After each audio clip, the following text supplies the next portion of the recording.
Okay, ayan po. Magigibon tayo ng talong. Ayan.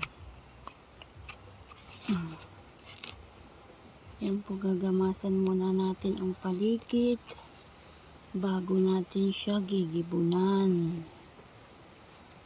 Ayan.